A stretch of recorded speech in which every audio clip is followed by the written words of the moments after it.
Në këtë gjendje, ka mbetur stacioni i dikurshëm i trenit në fshatin Ramanli. Ky objekt që shihni prapa meje është objekt në të cilin dikur banorët e këtij fshati kanë bler bileta, po edhe kanë pritur trenin për të shkuar në Shkup ose në vendet përreth ku graviton treni. Përveç kësaj, rrezik i banorëve të Ramanlis është mungesa e trohut mbrojtës në hekurudhën mes fshatit, po edhe problemet me ndriçimin dhe sinjalizimin. Një banor që takuam tha se para disa vitesh vetë ka qenë prej një aksidenti me trenin, thotë se vëllau me të cilin aso kohë po udhtonte ka mbetur dhe vazhdon të jetë me lëndime dhe se vazhdon të shfrytëzoj pushim mjekësor, që ironia të jetë më e madhe. Qytetari thotë se si përfundim janë shpallur edhe fajtor për aksidentin edhe kanë paguar edhe gjob. Takonin 11 korrekt trenin ara, ati s'ka punua semafora askur gjo. Edhe plus fajtor në kanë qitë. Kina pagu 300 euro dënim, shka kina ra ngropate. To, hiç janë sigur të thojnë, datë dhe ato shka punojnë aty nuk janë sigur të punojnë, mora kini mundale dhe me këshirë, se s'punojnë. Po, si na viqna, ka plot, ka ndohë. I gjallit miqës i ka djek 5 vjetë fëmija, një kushërini, një ka ra, qështu.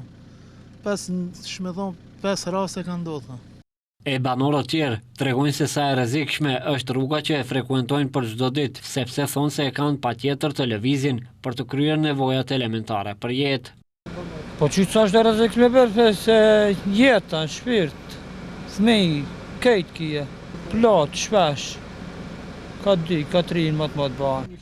Është shumë rrezik, shumë njerëz e kanë humbur jetën në këtë rrugë. Treni ka goditur disa vetura. Ne jetojmë këtu. Në këtë rajon ka më shumë se 50 shtëpi. Jetojmë mbi 200 apo 300 persona.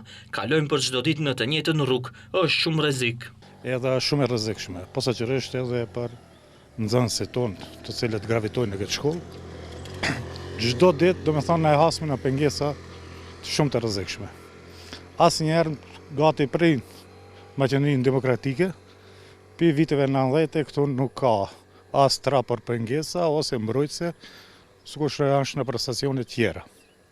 Posaçërisht hekurudha dhe transporti, as ka marrë asnjë veprim, si në para 20 viteve ose tash në vitin 2025. Për të mos rrezikuar jetën e nxënësve, banorët me ndihmën e mërgjimtarëve kanë rinovuar nënkalimin, të cilit së shpejti do t'i vendoset edhe ndryshimi, megjithatë hekurudhat nuk marrin asnjë hap. Ata për më tepër edhe pengojnë. Pak metra larg 2 stacioneve që kalojnë brenda fshatit, mund të shohësh edhe vagona trenash që kanë rënë vite më herët dhe askush nuk është kujdesur që të bëjë tërheqjen e tyre.